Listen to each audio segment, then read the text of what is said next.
குழிப்பணியாரம் சாப்பிட்ருக்கீங்களா? இந்த குழிப்பணியாரம் இந்த தேங்காய் பாலில் உளுந்து துபக்கடின்னு ஸ்விம் அடிச்சதை பார்த்துருக்கீங்களா?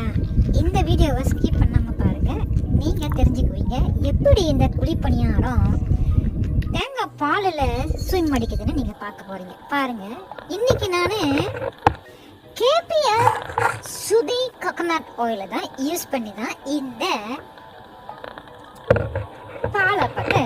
பால் குழிப்பணியாரத்தை செய்ய போகிறேன். பாருங்க, அடுப்பு சிம்மில் வச்சுக்கோங்க. இந்த கேபிஆர் சுதி கோகனட் ஆயிலை அந்த குழியில் அப்படியே சொல்ல ஊற்றிடுங்க.